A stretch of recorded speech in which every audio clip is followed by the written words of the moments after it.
This video will outline how to properly remove the stock Sonoma buttons from the box, round 2, and replace them with the Gateron clears. All of my other switches are already the clears and they have been tested as well, so this is for demonstration. First thing you want to do is remove the wire. This is a pretty basic connector. You do need to just pinch the back of it there, which will open up the clasp and allow you to remove it safely.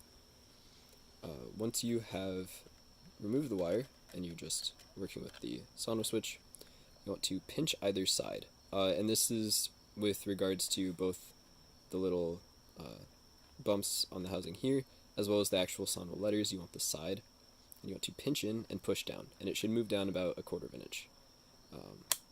Some early users have mentioned that this is difficult with their hands or hand sizes, and while not an officially endorsed technique, the one that seemed to work best was using the pliers at a diagonal. The overhang here stops you from doing a vertical, as it actually does not reach far enough down to push through effectively. But if you move it at a diagonal, squeeze a little bit, and then push down, it should work just the same.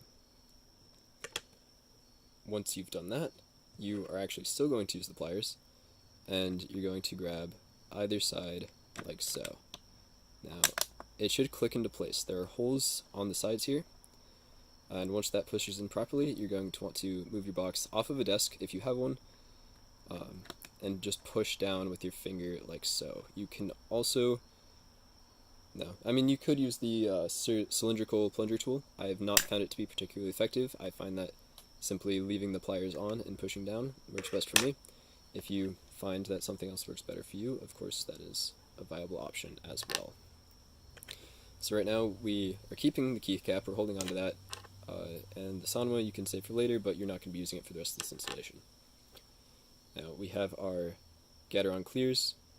What you want to do is you want to look at them from this angle, and the little wings on the side are going to go here and here, or regardless of orientation, on the Sonoma housing.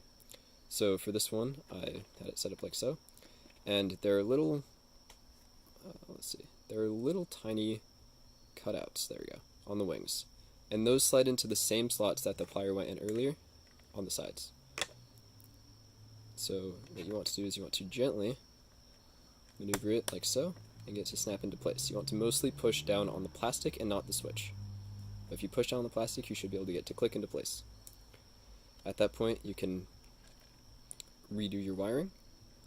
For this process, I recommend doing each of these steps roughly, or each of these steps for a whole region of the box, and then going back, because using the pliers when all of the buttons around it are also using the beefier MX housing can get a little tight. So I'd recommend removing all of the Sonoma plungers first, and then moving on to installing all of the mech switches.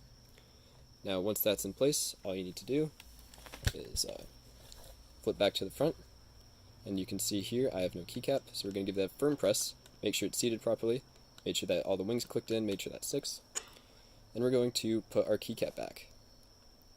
So if you look in here, you can see there are these little notches sticking out. Those are going to go in these gaps on the keycaps.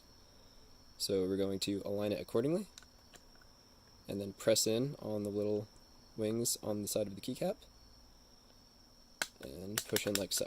Give it a couple presses. Now you should have your Gaterons.